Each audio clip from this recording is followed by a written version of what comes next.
제가 청년회 때에 의문을 품었던 말이 있습니다. 교회에서 우리가 자주 쓰는 신앙적인 표현인데요. 바로 하나님이 하셨다라는 표현입니다. 위독한 병에 걸려 죽을 뻔하다가 나았을 때, 또 도저히 갈 수 없는 대학이나 직장을 아주 기적적으로 들어가게 되었을 때, 또는 경제적인 위기나 어려움에서 또 회생되었을 때 우리 신앙인들은 하나님께 감사하며 하나님의 은혜다, 또 하나님이 하셨다, 이렇게 고백을 하곤 합니다. 그러면 저는 항상 궁금했습니다. 어디까지 하나님이 하신 것이고 어디까지는 그래도 내가 한 것일까? 하나님이 하시기 때문에 우리는 아무것도 안 해도 되나? 그건 분명 아닌 것 같은데, 그렇다면 만약에 기도를 열심히 하면서 최선을 다해 공부를 했다면, 그래서 대학에 붙었다면, 그걸 내가 진심으로 하나님이 하셨다라고 물론 사람들 보는 앞에서는 하겠지만 내 마음이 진심을 다해 고백을 할 수 있을까? 내 노력도 어느 정도 들어간 것이니까 나도 잘했다 칭찬받아야 하지 않을까? 이런 생각들을 많이 했습니다. 저는 청년회 때 참 별의별 생각을 많이 한 것 같아요. 그런 것에 대한 생각과 고민들의 그 질문의 답이 사실 오늘 본문을 통해서 저는 개인적으로 좀 어느 정도 해소가 되었습니다. 오늘 본문은 사사기에 등장하는 대표적으로 잘 알려진 이야기 중에 하나입니다. 하나님께서 기드온의 군대를 32,000명에서 300명으로 줄이시는 이야기이죠. 그래서 나중에 이 300명으로 135,000명의 미디안 연합군을 상대로 하나님이 승리를 주시게 됩니다. 그래서 우리는 기드온과 300용사, 이런 표현을 우리에게는 거의 고유명사 수준으로 많이 사용하고 있습니다. 먼저 본문 1절을 살펴보시면요, 여룻바알이라 하는 기드온과 그를 따르는 모든 백성이 일찍 일어나 하롯셈 곁에 진을 쳤고 미디안의 진영은 그들의 북쪽이요 모레산 앞 골짜기에 있었더라. 1절에 이스라엘과 미디안의 각 진영이 어디에 있는지를 기록하고 있는데요, 이스라엘 군대는 하롯셈 근처에 진을 쳤다. 그리고 미디안의 군대는 그들보다 북쪽 모레산 앞 골짜기에 진을 쳤다고 하고 있습니다. 그런데 이 이스라엘 군대가 진을 친 이 하롯셈은 해석하면 떨림의 셈입니다. 그러니까 두려워 떤다 할 때 그 떨림이죠. 당시에 정말 그런 이름의 셈이 있었던 것인지, 아니면 거기에서 두려워하고 있는 기드온과 이스라엘을 보고 후대에 그렇게 지은 것인지는 정확하게 알 수 없지만, 적어도 오늘 본문의 이 기드온과 이스라엘 군대의 영적인 상태를 잘 표현하는 그런 장소입니다. 참고로 이 진영의 이야기는 오늘 본문 8절 마지막에도 다시 나와서요, 이 1절과 8절 사이에 있는 이야기가 하나의 이야기라는 것을 우리에게 알려주죠. 그런데 그렇게 진영을 갖추었을 때 하나님께서 기드온의 입장에서는 너무나도 믿기 힘든 말씀을 하십니다. 오늘 설교 제목이기도 한데요, 2절을 보시면 여호와께서 기드온에게 이르시되 너를 따르는 백성이 너무 많은즉 내가 그들의 손에 미디안 사람을 넘겨주지 아니하리니 이는 이스라엘이 나를 거슬러 스스로 자랑하기를 내 손이 나를 구원하였다 할까 함이니라. 하나님이 말씀하십니다. 군대가 지금 너무 많다. 그 군대로 싸워서 이번 전쟁에 승리하면 너희가 스스로 자랑하여 너희들의 손이 너희를 구원했다고 자랑할 것 같다라고 말씀하시는 거죠. 근데 미디안의 군대는 오늘 본문에는 나와 있지 않지만 8장 10절에 보면 대략 13만 5천 명입니다. 7장 12절에 의하면 메뚜기의 많은 수와 같고 그들의 군대는 특별히 낙타의 수도 많아서 해변의 모래처럼 많다라고 기록을 하고 있습니다. 근데 그에 반해 이스라엘의 군대는 3만 2천 명이었습니다. 그것도 지난 본문에서 살펴보았다시피 한 번 나팔을 불렀을 때 많이 안 모여서 2번이나 사람들을 보내 더 모집한 수가 그 정도였죠. 상식적으로 3만 2천 명이 13만 5천 명에 비해서 절대로 많은 것은 아닙니다. 근데 하나님은 뭐라고 말씀하십니까? 많다라고 말씀하십니다. 그래서 1차적으로 감축을 합니다. 3절이죠. 이제 너는 백성의 귀에 외쳐 이르기를 누구든지 두려워 떠는 자는 길르앗산을 떠나 돌아가라 하라 하시니 이에 돌아간 백성이 2만 2천 명이요 남은 자가 1만 명이었더라. 첫 번째 감축의 기준은 두려움이었습니다. 두려워하는 사람들은 돌려보내라. 그러자 몇 명이 돌아갔습니까? 2만 2천 명입니다. 이 말씀을 보니 그들이 있었던 이 하롯의 셈, 떨림의 셈이 어쩜 그렇게 딱 어울리는지요. 군대의 3분의 2가 그동안 두려워하며 떨고 있었던 겁니다. 자, 그럼 이제 10,000명이 남았습니다. 그래도 이전에는 32,000명이 있을 때는 군인 한 명당 그래도 4명에서 5명 상대하면 되었는데, 이제는 10,000명이 남았기 때문에 한 명당 13명 이상을 상대해야 할 수준으로 병사가 줄어들었습니다. 근데 하나님은 한 번 더 똑같은 말씀을 하십니다. 4절에 보니까 여호와께서 또 기드온에게 이르시되 백성이 아직도 많으니 그들을 인도하여 물가로 내려가라. 거기서 내가 너를 위하여 그들을 시험하리라. 내가 누구를 가리켜 내게 이르기를 이 사람이 너와 함께 가리라 하면 그는 너와 함께 갈 것이요, 내가 누구를 가리켜 내게 이르기를 이 사람은 너와 함께 가지 말 것이니라 하면 그는 가지 말 것이니라 하신지라. 한 번 더 감축을 하실 건데 아직은 어떤 방법인지 알려주시지 않았죠. 일단 물가로 내려가라. 거기서 내가 어떤 사람과 함께 할지 알려주겠다. 특히 여기서 하나님께서 시험하리라 라고 말씀을 하십니다. 이것은 기드온이 하나님을 시험한다 할 때 그 시험이나 사사기 2장에서 하나님이 백성들을 시험한다 할 때 그 시험의 그 단어와는 다릅니다. 이제 원어로 보면은 차라프라는 단어로 금과 은, 그런 금속을 녹이고 정련하고 불순물을 제거하는, 그래서 단련한다, 연단한다, 정결하게 한다라는 의미가 담겨 있죠. 마치 하나님의 마음에 흡족할 때까지 더 추려내시겠다라는 뉘앙스가 느껴지는 표현입니다. 근데 그 추려내시는 방법이 많이 황당합니다. 5절부터 7절까지 보시면 이에 백성을 인도하여 물가에 내려가매 여호와께서 기드온에게 이르시되 누구든지 개가 핥는 것 같이 혀로 물을 핥는 자들을 너는 따로 세우고 또 누구든지 무릎을 꿇고 마시는 자들도 그와 같이 하라 하시더니 손으로 움켜 입에 대고 핥는 자의 수는 300명이요 그 외의 백성은 다 무릎을 꿇고 물을 마신지라.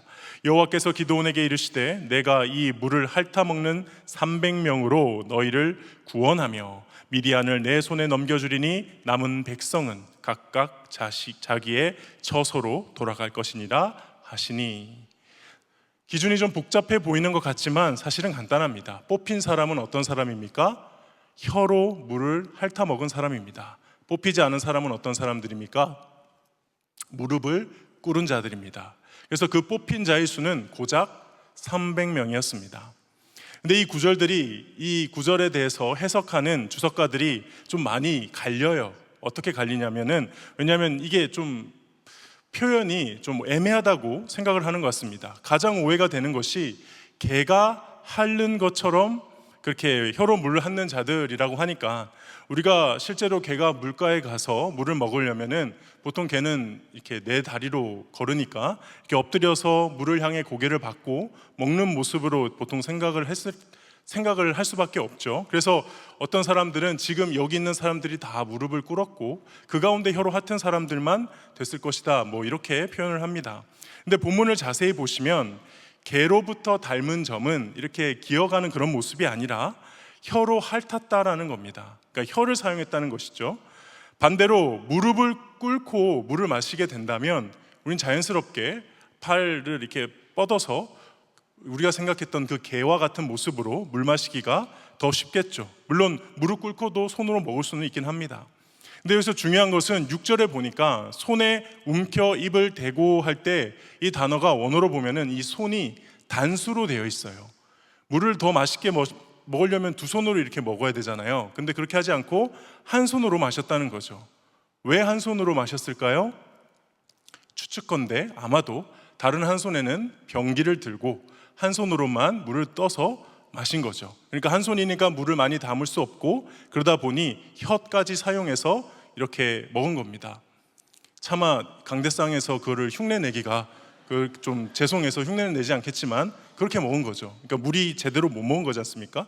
그래서 어떤 분들은 이렇게도 해석을 합니다. 그 무릎을 꿇지 않은 채로 한 손으로 물을 이렇게 떠서 핥아 먹은 사람들은 아마도 사주 경계를 잘 했던, 그래서 군인으로서의 자세를 더 갖추고 그렇게 먹은 사람들일 것이다. 그래서 하나님께서는 그 중에서도 가장 준비가 잘 되어 있는 300명을 뽑으신 것이다, 이렇게 해석을 하기도 해요.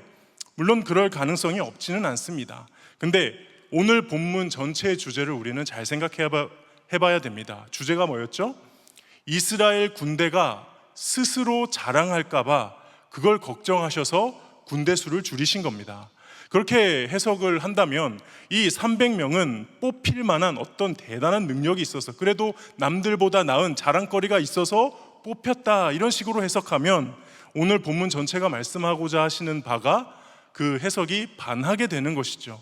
그래서 저는 이 300명인 사람에 대해서 너무 과하게 의미 부여하는 것은 옳지 않다고 생각합니다. 다만 하나님께서 이 기드온과 그 백성들로 하여금 스스로 자랑하지 못할 수준까지 군대 수를 줄이시기 위해 이런 엉뚱하고도 특이한 방법을 하나님이 사용하셨고, 그렇게 해서 300명을 줄이셨다, 이 정도로 해석하는 것이 저는 맞을 것 같습니다.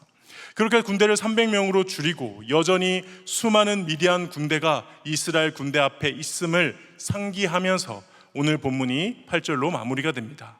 이에 백성이 양식과 나팔을 손에 든지라 기드온이 이스라엘 모든 백성을 각각 그의 장막으로 돌려보내고 그 300명은 머물게 하니라. 미디안 진영은 그 아래 골짜기 가운데에 있더라. 오늘 본문을 통해서는 우리가 무엇을 묵상해 볼 수 있을까요? 저는 두 가지 정도를 묵상하며 적용하기를 소망합니다. 첫 번째는 위기일수록 말씀으로 돌아가야 한다는 것입니다. 오늘 말씀에서 첫 번째 감축의 조건이 무엇이었죠? 두려움이었습니다. 두려워하는 사람들은 떠나라. 근데 이거는 단순히 하나님께서 자, 지금 내가 전쟁을 할 건데 야, 겁먹은 사람들 다 빼, 난 용기 있는 사람들만 써, 그런 의미로 이 말씀을 하신 걸까요? 저는 아니라고 생각합니다. 지금 하나님께서 기드온이 잊고 있었던, 원래 기드온이 지켜야 했던 율법에 기록된 군대 소집 방법을 다시 실천하게 하신 거라고 봅니다. 신명기 20장에 보면요, 군대를 소집하여 나아갈 때 어떻게 해야 되는지에 대해서 이미 하나님께서는 규례로 말씀을 다 해주셨습니다. 거기 보면 군대를 소집할 때에 반드시 집으로 다시 돌려보내야 되는 경우 4가지가 등장합니다. 첫째가 새로운 집을 짓고 낙성식을 못한 사람, 둘째가 포도밭을 가꾸어 놓고 열매를 아직 맛보지 못한 사람, 셋째가 약혼을 하고 아직 결혼을 하지 못한 사람, 그리고 마지막으로 4번째가 두려워하는 사람들은 다 집으로 보내라고 하셨습니다. 신명기 20장 8절에 보면 책임자들은 또 백성에게 말하여 이르기를 두려워서 마음이 허약한 자가 있느냐, 그는 집으로 돌아갈지니 그의 형제들의 마음도 그의 마음과 같이 낙심될까 하노라 하고. 그래서 하나님께서 먼저 두려워하는 사람들을 다 돌려보내라고 1차 감축을 하신 것이죠. 다른 말로 자, 다시 말씀대로 해라. 그런데 왜 그렇게 돌려보내야 되는지 그 이유도 참 중요한데요. 왜냐하면 한 명이라도 더 많이 긁어 모아서 더 많은 군대를 이루어서 싸워야 승산이 있는 거 아닙니까? 근데 하나님께서는 신명기 20장 그 말씀에 이렇게 말씀하십니다. 신명기 20장 1절에 보면 내가 나가서 적군과 싸우려 할 때에 말과 병거와 백성이 너보다 많음을 볼지라도 그들을 두려워하지 말라. 애굽 땅에서 너를 인도하여 내신 내 하나님 여호와께서 너와 함께 하시느니라. 적군이 우리보다 많다고 하더라도 언제나 우리는 누가 있다는 거예요? 하나님이 있다는 거예요. 그래서 이렇게 4가지 조건에 해당되는, 그래서 두려워하는 사람들도 다 돌려보내라고 하시는 겁니다. 그리고 지금 이 신명기 20장 1절의 말씀의 상황이 정확하게 지금 사사기 7장 이 기드온과 이스라엘 백성들의 상황이죠. 미디안의 군대가 이스라엘 군대보다 많은 상태이고, 그러나 여전히 애굽 땅에서 인도해내신 여호와 하나님이 이스라엘 군대와 함께 하고 있는 상황. 자, 이 말씀대로 두려워하는 사람들 다 떠나 보내라 라고 하시는 겁니다. 사랑하는 성도 여러분, 정말로 말씀에는 답이 있는 줄 믿습니다. 우리 삶을 살아가면서 답을 찾아야 할 때, 그래서 내 삶에 마주하는 수많은 이 미디안과 같은 문제들, 갈등들, 어려움들을 해결할 수 있는 실제적인 답이 저는 말씀에 있다고 믿습니다. 그래서 우리 삶에 이 미디안과 같은 고난이 닥쳤을 때 다른 그 무엇도 아닌 가장 먼저 우리가 돌아가야 할 곳은 말씀이라는 것이죠.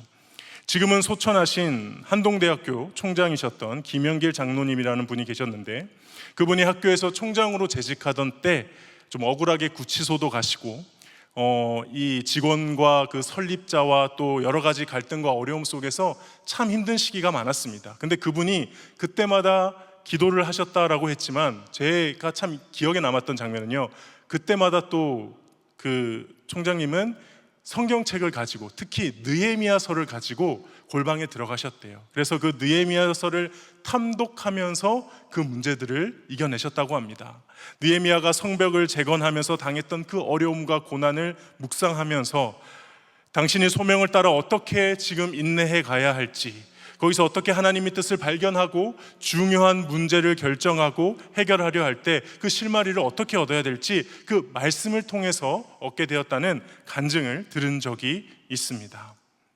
시편 119편 50절에 이 말씀은 나의 고난 중에 위로라, 주의 말씀이 나를 살리셨음이니이다. 주의 계명들이 항상 나와 함께 함으로 그것들이 나로 원수보다 지혜롭게 하나이다. 내가 주의 법도를 묵상함으로 나의 명철함이 노인보다 승하니이다. 사랑하는 성도 여러분, 정말 우리가 들고 있는 이 성경 말씀은 우리의 실제적인 삶을 인도하시고 회복하시고 능력 주시는 그런 말씀인 줄 믿습니다. 위기일수록 더욱 말씀으로 돌아가는 저와 여러분 되시기를 주님의 이름으로 축복합니다.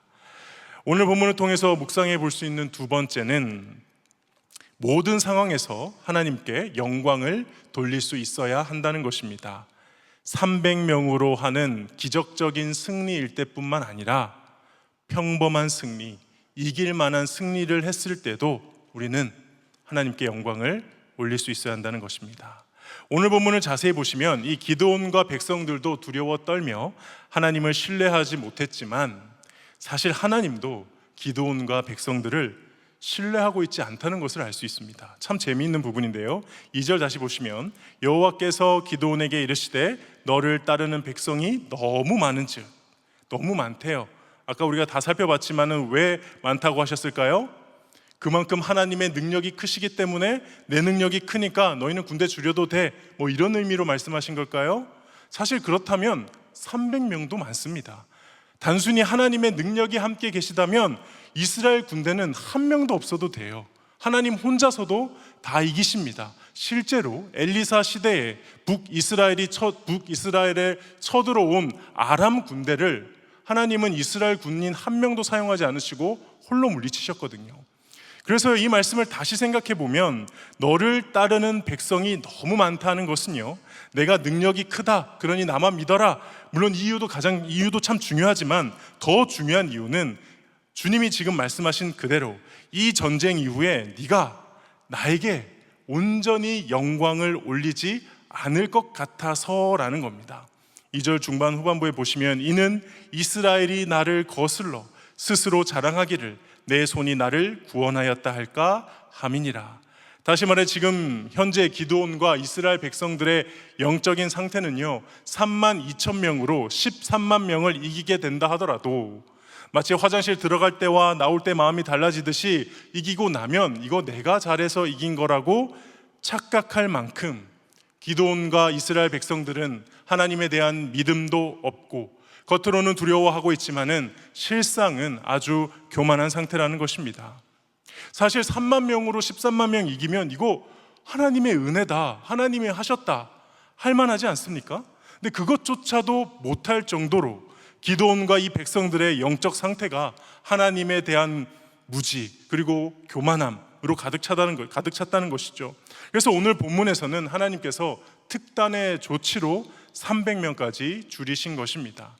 어차피 몇 명 있든지 하나님은 승리하십니다. 근데 이들의 영적 상태는 적어도 300명까지는 줄여야, 이 정말 말도 안 되는 수치까지 줄여야 그제서야 나중에 승리 이후에 이거 정말 하나님이 하신 것이구나 라고 고백할 수 있는 상태라는 것입니다. 그래서 300명을 남기신 것도 어쩌면 하나님의 승리를 목격한 자들로서 이스라엘 백성들에게 하나님 이런 분이시라는 것을 제대로 전하게 하기 위해 그나마 남기신 것이 아닐까, 그런 생각도 해봅니다. 그러므로 이후에 이 300용사, 이 300명을 가지고 기드온이 승리한 것은 물론 대단한 승리이고 하나님이 놀랍게 역사하신 승리이지만 사실은 매우 부끄러운 승리라는 것입니다. 원래라면 어떻게 해야 됩니까? 몇 명을 데리고 싸우든 300명이든 3만 명이든 아니면 미디안의 숫자보다 더 많은 군대로 싸워서 이겼다 할지라도 뭐라고 고백해야 되느냐? 하나님, 저희는 하나님이 함께 하시지 않으면 승리할 수 없습니다. 그렇게 고백하며 승리 후에는 온전히 하나님께 영광 올려드릴 수 있는 모습이 하나님의 백성, 하나님의 군대의 모습이어야 한다는 것입니다. 예전에 여리고성처럼 강한 상대를 무너뜨릴 때 정말 기적적으로 승리를 할 때도 있었지만 아이성처럼 더 많은 군대를 가지고 매복까지 하면서 승리를 할 때도 있었거든요. 하나님의 백성은 이 두 승리 다 누구에게 영광을 올려야 됩니까?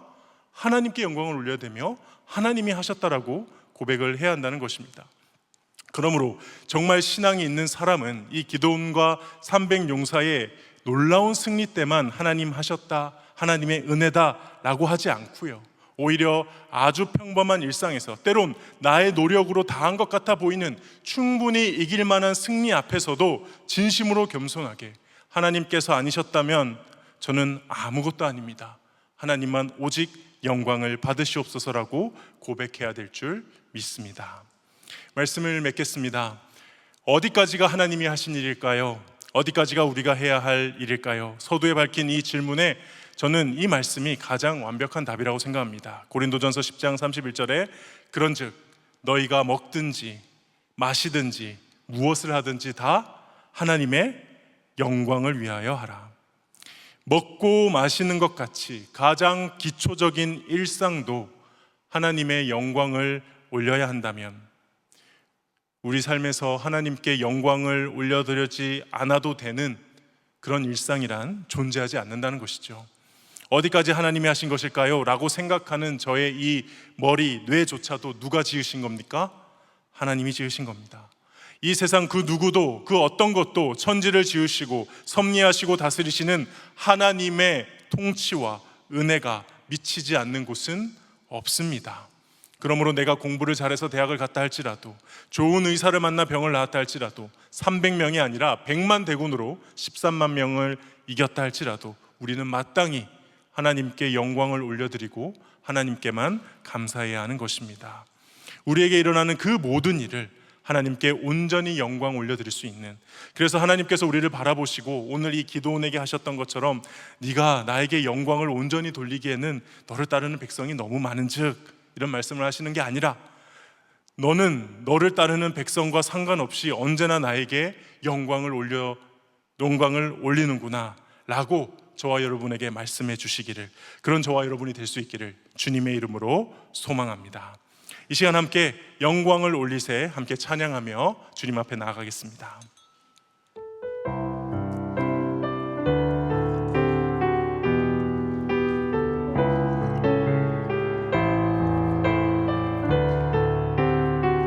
영광을 돌리세, 영광을 돌리세, 우리 하나님께 존귀와 위엄과 능력과 아름다움, 만방의 모든 신은 헛된 우상이니 오직 하늘의 하나님 그 영광.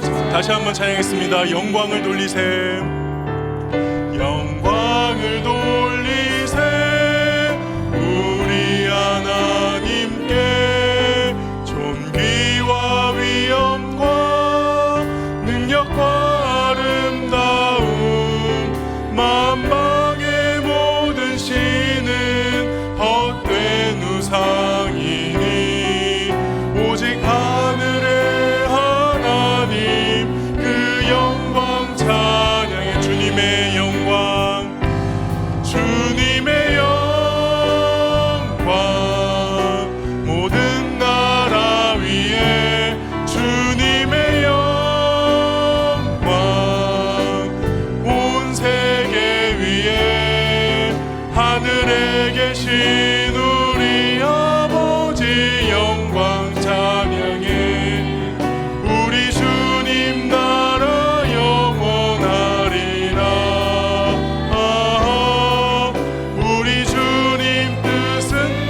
번 더 찬양하겠습니다. 영광을 돌리세 우리 하나님께.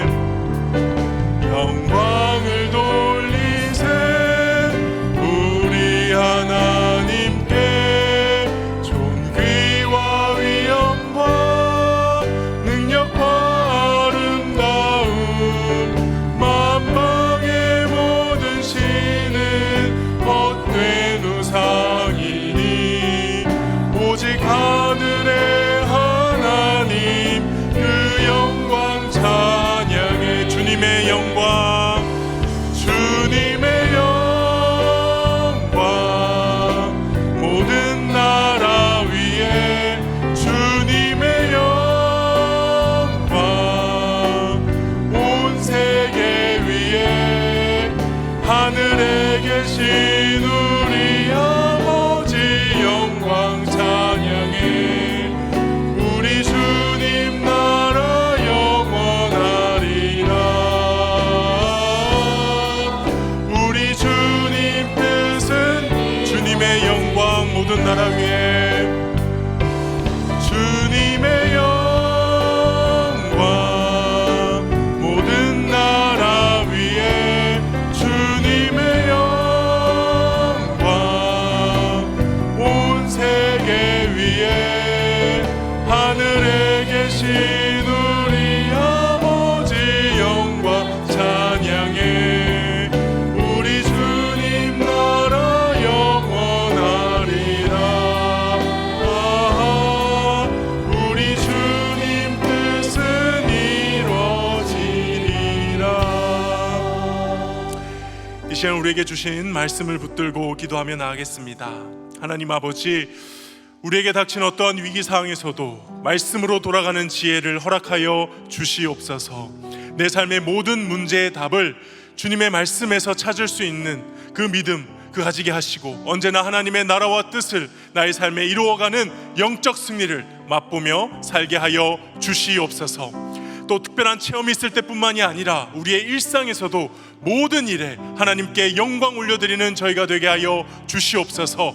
이 세상에 그 어떠한 것도 천지를 지으시고 만물을 다스리시는 하나님의 은혜 없이 이루어진 것이 없다는 사실을 믿음의 눈으로 볼 수 있게 하셔서 주여 하나님이 정말 하셨습니다 라는 고백이 가식이 아닌 진심으로 할 수 있는 저희 모든 주의 자녀들 다 되게 하여 주시옵소서.